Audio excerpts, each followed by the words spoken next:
से बहुत ज़्यादा है ना।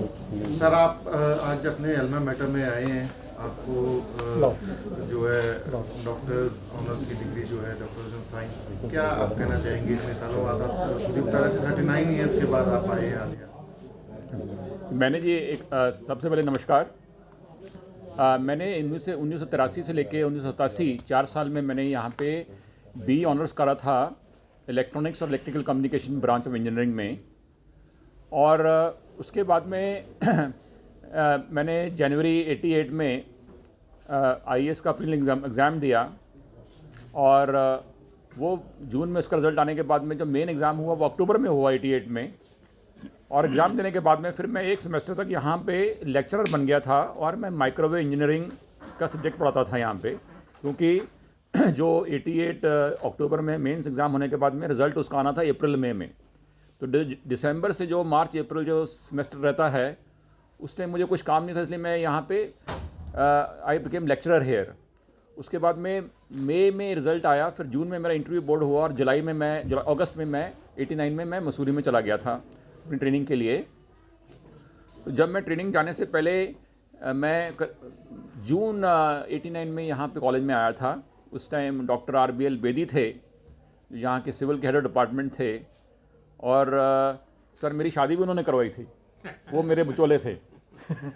तो डॉक्टर बेदी साहब ने रेफरेंस दिया था, और ही ऑर्गेनाइज माई वेडिंग ऑल्सो। तो वो सिविल इंजीनियरिंग के हेड डिपार्टमेंट थे, और प्रोफेसर सानी हमारे इलेक्ट्रॉनिक्स हेड डिपार्टमेंट थे।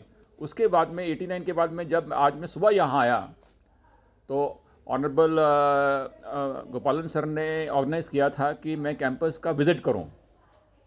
सो कैंपस का विज़िट करने के बाद में जो मैंने इनका जो अभी कंप्यूटर डिपार्टमेंट में इनके जो लेक्चर थिएटर्स बनाए गए हैं, जो लाइब्रेरी है, जो इनका कंप्यूटर लैब्स हैं, और वो बिल्डिंग का जो डिज़ाइन है जिसका मुझे अभी बताया गया कि वर्ल्ड में नंबर 1 उसको अवार्ड मिला है बेस्ट डिज़ाइन का।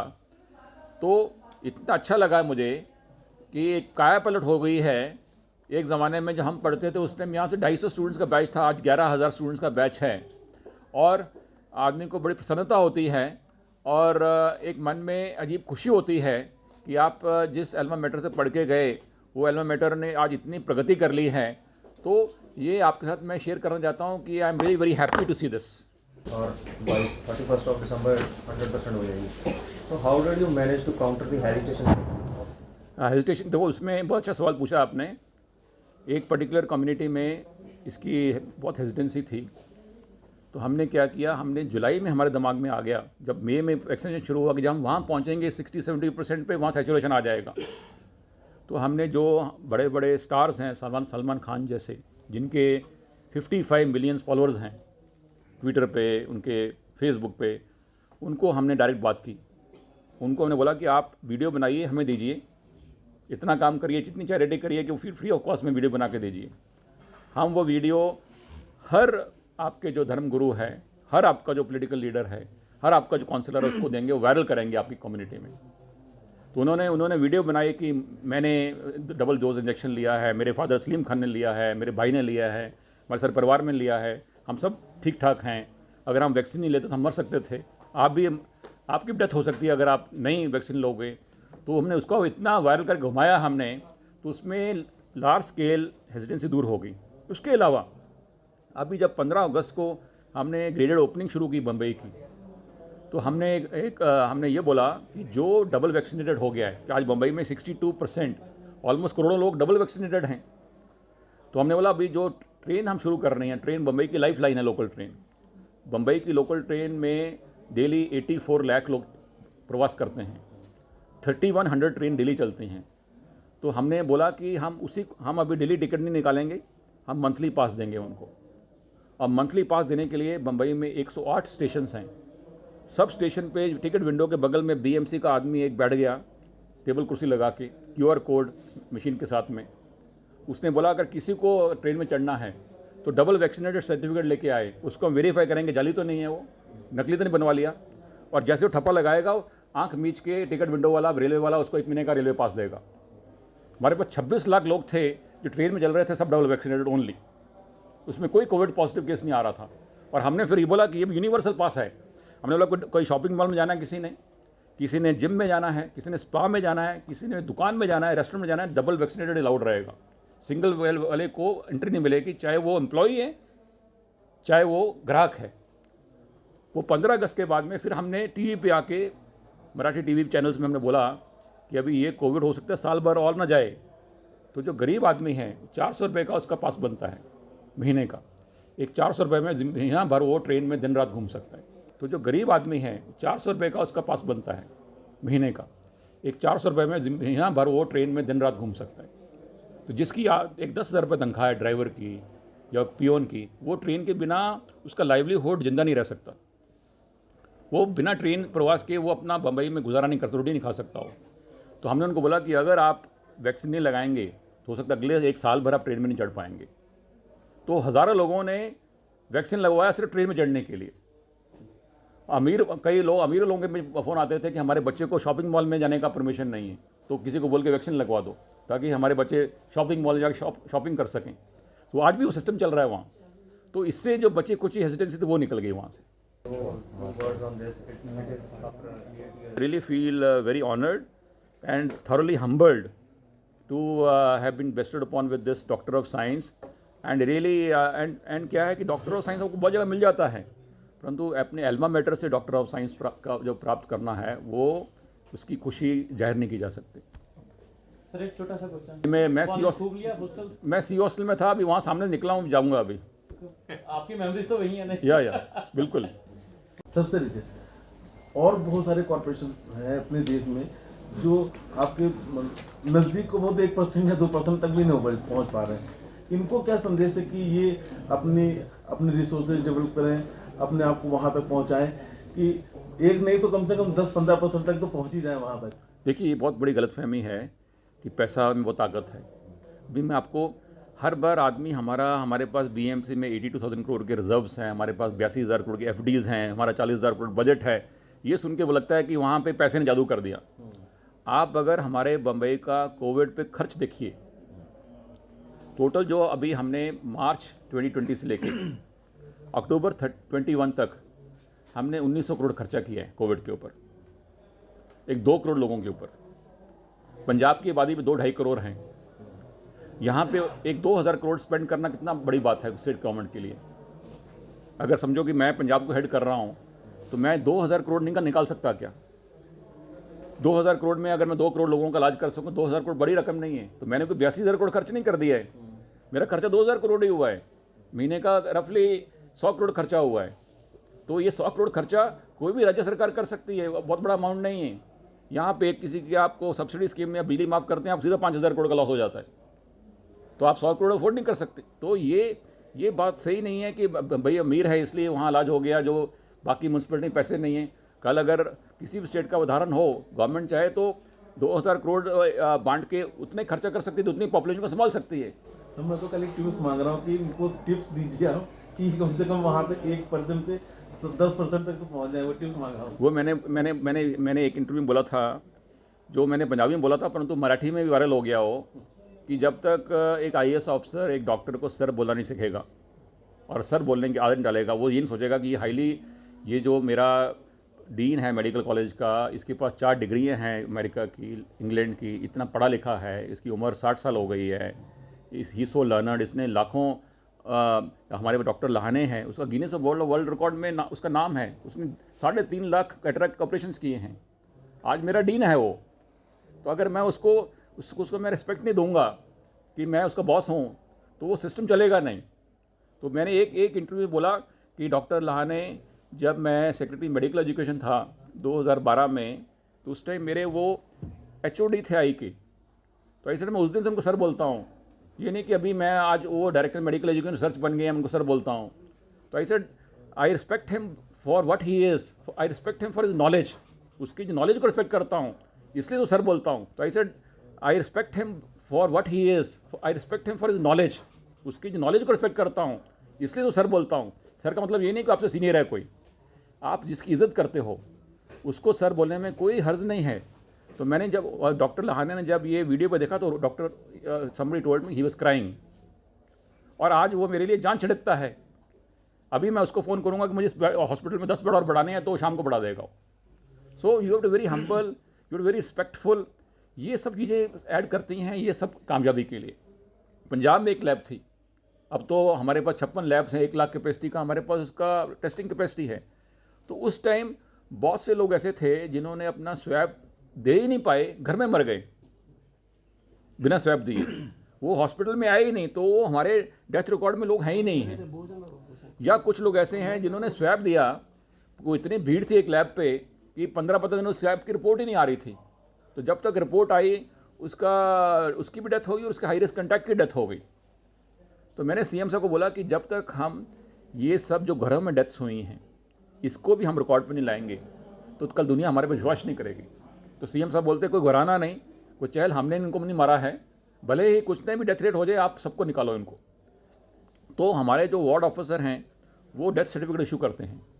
तो हमने बोला पूरे मार्च, अप्रैल, मई, 6 जून की बात है 2020 की, जितनी भी डेथ्स हुई हैं किसी भी कारण से सब डेथ सर्टिफिकेट निकालो। हमने घर घर जाके चेक किया, हमने 16 जून को 862 डेथ सिंगल डे डिक्लेयर करी। तो जब गवर्नमेंट ऑफ इंडिया ने हमें बोला कि भाई आपका डेथ रेट बहुत हाई हो गया है, तो हमने बोला कि जो हमने ट्रांसपेरेंसी दिखाई है और कितने शहर हैं देश में जिन्होंने होम डेथ्स को काउंट किया है, और कितने शहर हैं देश में जिन्होंने घर घर जाके पता लगाया कि जो स्वैब देने के बाद घर में डेथ हो गई थी उसको शमशान भूमि में उसको क्रिमेट कर दिया, वो आईसीएम रिकॉर्ड में नहीं आया। तो ये ट्रांसपेरेंसी जब हमने ये दिखाई तो ये ट्रांसपेरेंसी को वॉशिंगटन पोस्ट ने पकड़ लिया, और यही ट्रांसपेरेंसी वॉशिंगटन पोस्ट ने लिखा कि हिंदुस्तान में एक ही शहर जो ट्रांसपेरेंट है डेथ डेटा में। तो उन्होंने बोला कि हम कोलकाता गए, हमें एक भी डेटा नहीं मिला। सो जब इस तरह से आप क्रेडिबिलिटी बन जाती है आपकी मीडिया के पास, उसके बाद मीडिया आपका साथ देना शुरू कर देता है, मीडिया आपका पिलर ऑफ स्ट्रेंथ बन जाता है। नहीं तो लोग घबराते हैं, मीडिया चुपते हैं।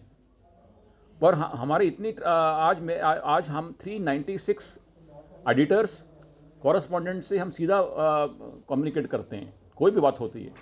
उससे क्या हुआ कि वो 396 जो कॉरेस्पॉन्डेंट वो हमारे एम्बेसडर्स बन गए पब्लिक को समझाने के लिए, पब्लिक को कन्विंस करने के लिए कि भी आप सब साथ दो। तो एक वो पिलर हमारे साथ खड़ा हो गया। तो इसको कामयाबी में लाने के लिए जो मीडिया का बहुत इम्पोर्टेंट रोल है। फॉर एग्जांपल मैं आपको एक और एग्जांपल देता हूँ मीडिया कितना इंपॉर्टेंट रोल है। हमने कैंपेन चलाई कि 1 नवंबर 2020 के बाद में कोई अपने घर से भाग रहा पब्लिक डोमेन में आएगा तो उसको हम फाइन करेंगे बिना मास्क के। पर मीडिया ने इतना सपोर्ट किया, प्रिंट मीडिया, इलेक्ट्रॉनिक मीडिया ने सैकड़ों बार उसको रिपीट किया। उसके बाद जब कैंपेन शुरू की, मैं जब अभी जो दूसरे स्टेट के लोग जिससे लर्निंग ले और आगे कभी उनको सामने ऐसी कोई समस्या आने पाए तो उसको आसानी से रिजॉल्व करने में जाना जाता हूँ। ये सबसे इसमें ज़रूरी है कि जो भी अधिकारी काम कर रहे हैं, चाहे किसी स्टेट में हैं, किसी ज़िले में हैं, उनको जो पॉलिटिकल सपोर्ट पूरी मिलनी चाहिए। डेमोक्रेसी में 2 पहिए हैं, पॉलिटिकल एग्जेक्टिव और ब्यूरोक्रेटिक एग्जेक्टिव। जब तक दोनों मिलकर काम नहीं करेंगे ये काम नहीं हो सकता, और एक दूसरे पे पूरा विश्वास रखना पड़ेगा, नंबर 1। नंबर 2, जो टीम का लीडर है उसको अपनी टीम को इकट्ठा कैसे रखना है और टीम को मोटिवेट करके कैसे रखना है, और निराशा नहीं फैलेगी इसका कैसे बंदोबस्त करना है।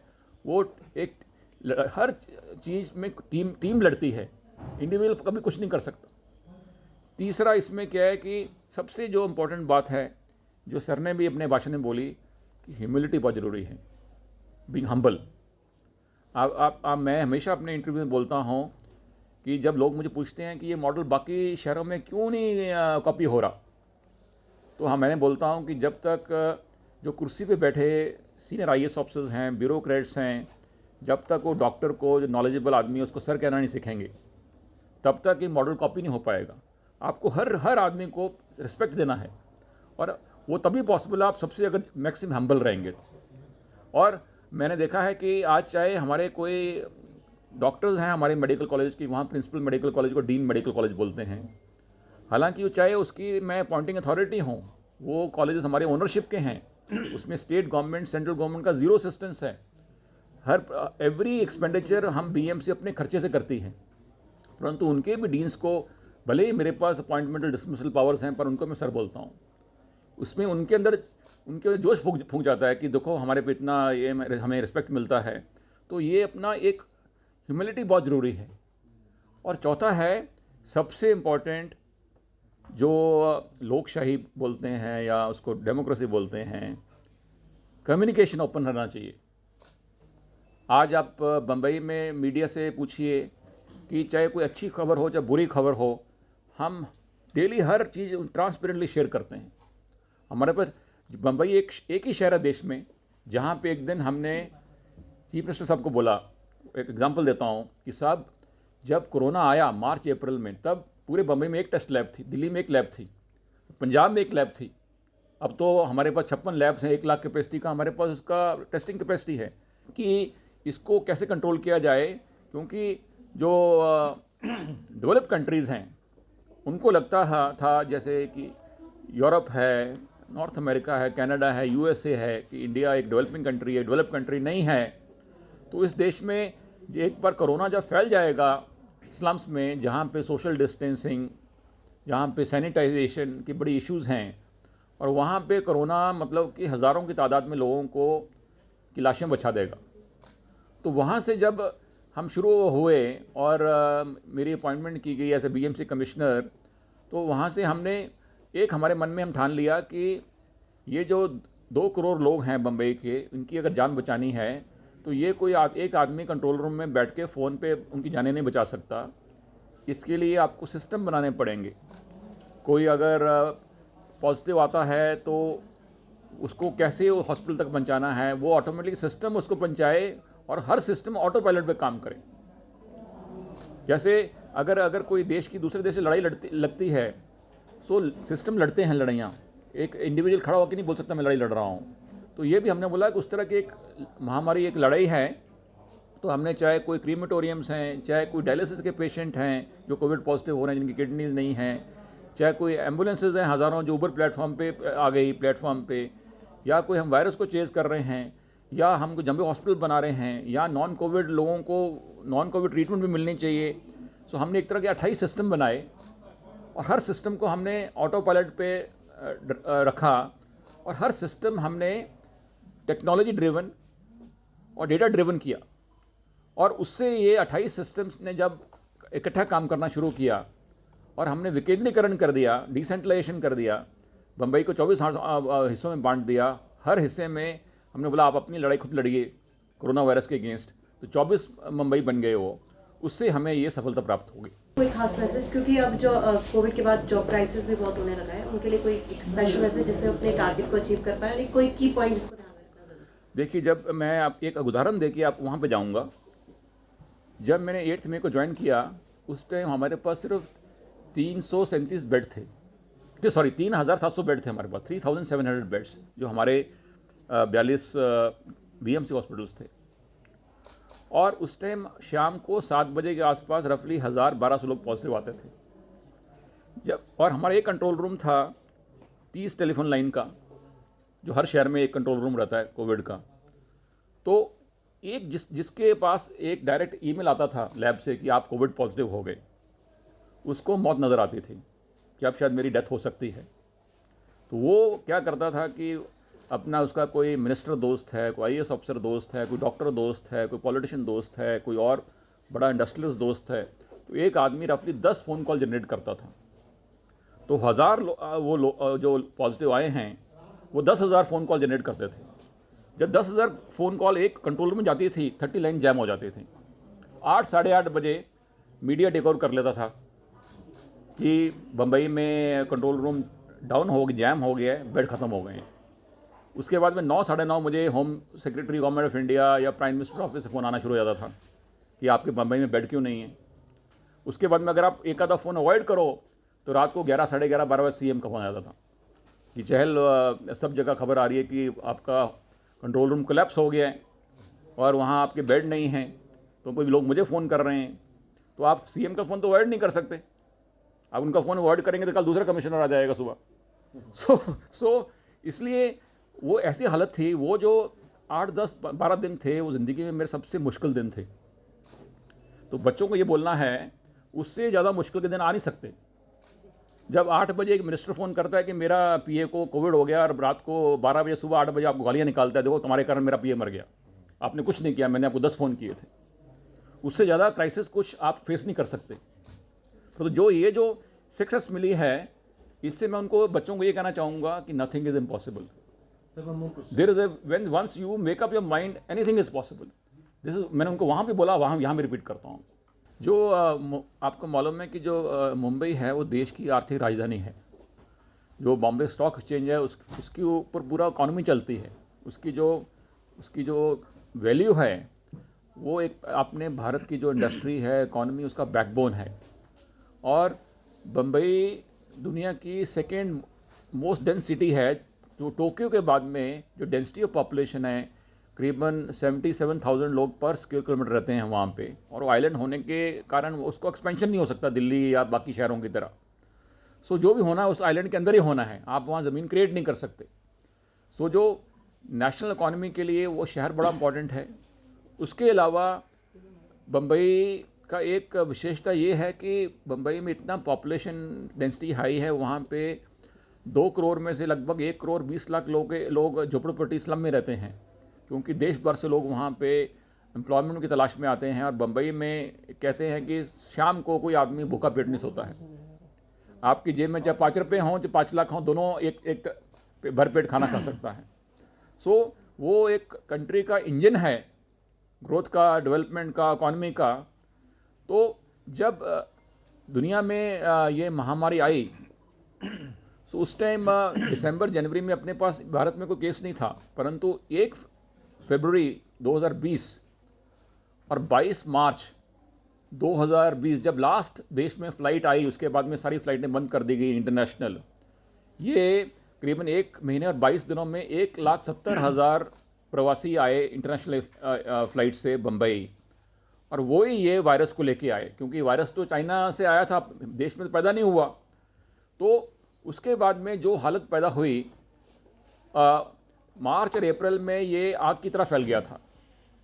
और बम्बई में, जैसे मैंने अभी बताया मेरे भाषण में, कि मई के फर्स्ट वीक तक वहाँ बम्बई में 2700 कंटेनमेंट जोन बन चुके थे। और हर कंटेनमेंट जोन में 4,000 लोग रहते हैं। मतलब कि आप देखो तो 1 करोड़ से ऊपर लोग कंटेनमेंट जोन में चले गए। और हमारा डेथ रेट 7% 8% टच कर गया था। और दुनिया भर का मीडिया की नज़रें थी बम्बई के ऊपर, क्योंकि उस टाइम जो कोविड था अभी तक ग्रामीण भाग में, छोटे शहरों में नहीं पहुंचा था। दिल्ली, बम्बई जैसे बड़े शहरों में था, वो भी जहाँ पे इंटरनेशनल एयरपोर्ट्स हैं। तो उस टाइम एक बहुत बड़ा चैलेंज बन गया था कि इसको कैसे कंट्रोल किया जाए, क्योंकि जो डेवलप कंट्रीज़ हैं उनको लगता था जैसे कि यूरोप है, नॉर्थ अमेरिका है, कनाडा है, यूएसए है, कि इंडिया एक डेवलपिंग कंट्री है, डेवलप कंट्री नहीं है।